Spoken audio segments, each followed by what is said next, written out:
लागिला अखण्ड धुनी बाजिला गिनी खंजणी लागिला अखण्ड धुनी बाजिला गिनी खंजणी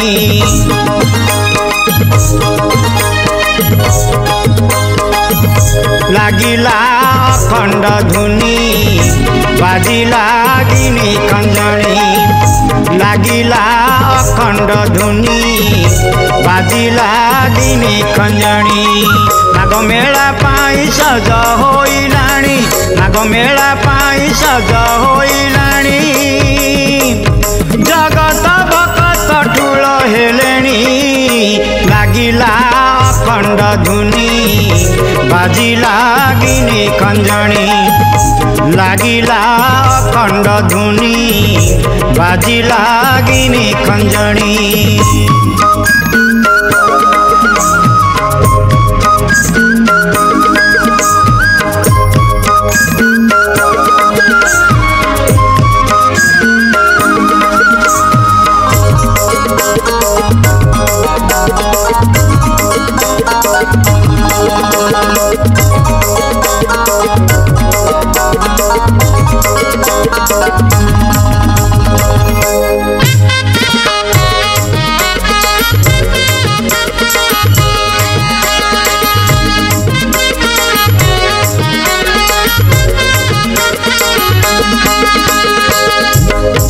बती लागी लागते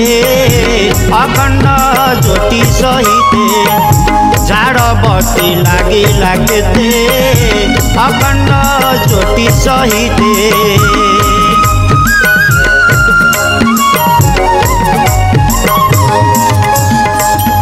झाड़ बती लागी लागते अखण्ड ज्योति सहिते झाड़ बती लागी लागते अखण्ड ज्योति सहिते एक मुखे मिसी डाक देउछन्ति एक मुखे मिसी डाक देउछन्ति अलेख महिमा नाम बखाणी लागिला अखण्ड धुनी बाजिला गिनी खंजणी लागिला अखण्ड धुनी बाजिला गिनी खंजणी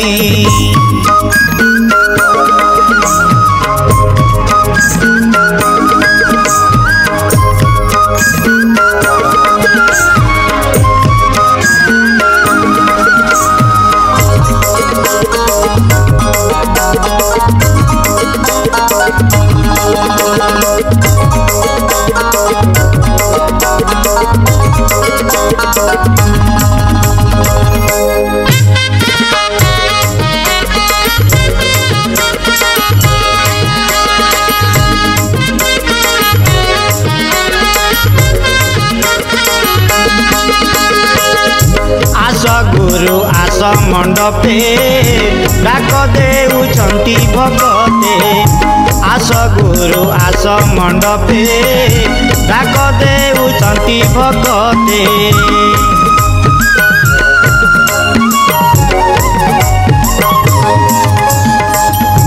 आस गुरु आस मंडपे डाक देउछन्ति भगते आस गुरु आस मंडपे डाक देउछन्ति भगते डाकी रहिछन्ति सारा जगत डाकी रहिछन्ति सारा जगत बेल बुढ़ी आसी संज हेलाणी लागिला अखण्ड धुनी बाजिला गिनी खंजणी लागिला अखण्ड धुनी बाजिला गिनी खंजणी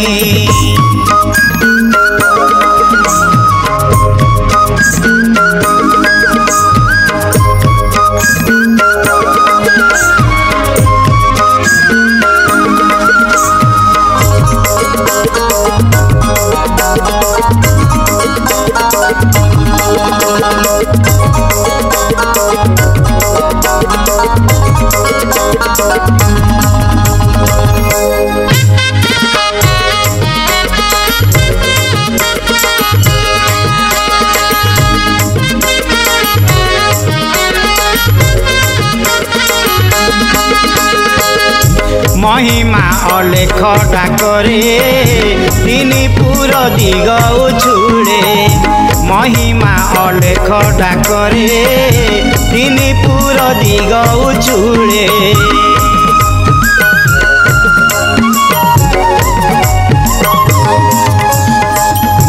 महिमा अलेख डाकरे तिनी पुर दिग उछुड़े